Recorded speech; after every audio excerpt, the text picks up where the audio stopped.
That Saturday night, at Rachel's house, the girls gathered together and watched eagerly as Jenny opened the huge leather-bound book on the floor.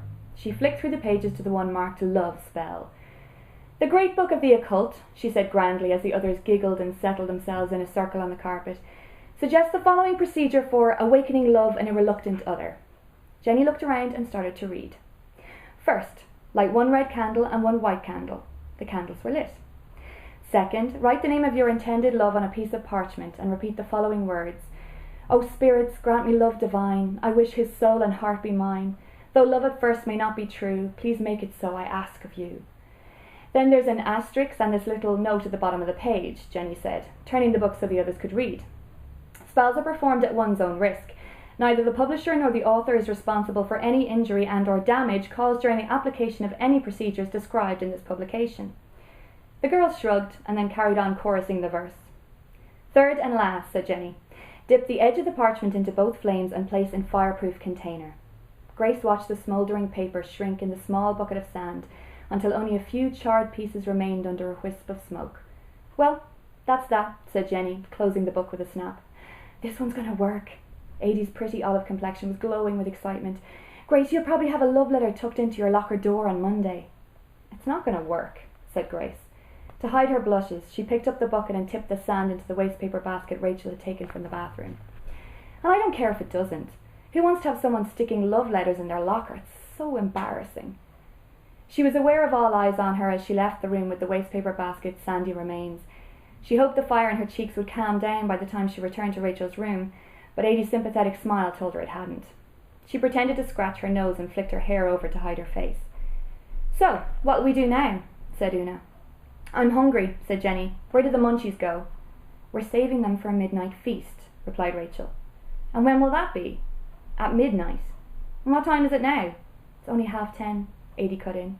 "Are you joking?" Jenny said. "I'm not waiting till midnight." She dove under a small pile of duvets with Rachel right behind her. They struggled for a few giggling moments until Jenny emerged victorious with a packet of crisps. "And that's all you're getting," Rachel said, swatting her with a pillow. "The rest is for later." "Hey," said Una, "why don't we play Truth or Dare?" "Ugh," replied Grace. "I hate that game." "Ah, go on," said Una. "We'll each have a veto if there's a dare you really don't want to do." "Does that work for truths as well?" asked Grace. "We already know who you fancy," said Rachel, smiling, "so you won't need a veto on telling the truth." Grace grabbed Jenny's bag of crisps and fired it at Rachel. It bounced off her head. "Ouch," Rachel said dryly. "I'll play," said Adie, "but no scary dares." "Then what's the point?" cried Una. "I'm with Adie there," said Rachel. "You always dare someone to go out to the stone house, and there's no way I'm going out there in the dark." The stone house was a crumbling, ruined cottage at the end of the field next to Rachel's house. During the day it looked lonely and broken, but at night, from the window of Rachel's bedroom, it became something sinister. The gaping roof revealed an emptiness so thick it didn't look empty at all, and the jagged walls were like teeth filling a dark mouth that was ready to suck in anyone who came too close. "I don't always dare someone to go out there," argued Una. "But if I do, it's because no one will do it."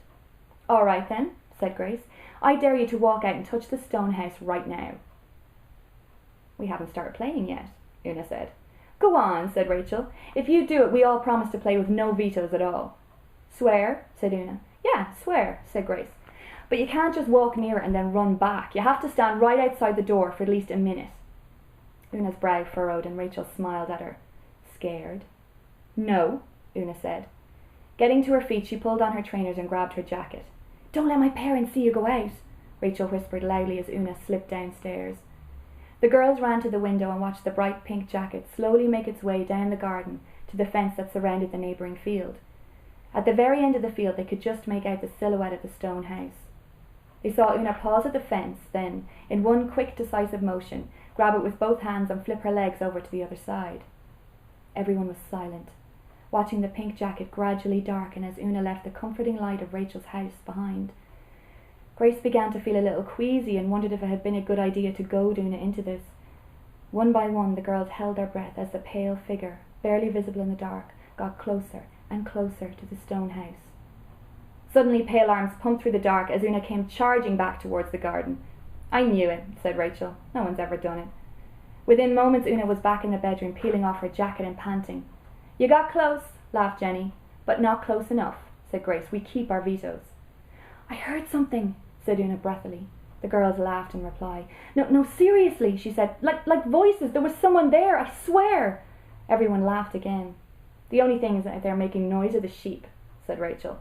Whatever, said Una, sulking. I know I heard something. The others exchanged smiles, but knew better than to tease her any further.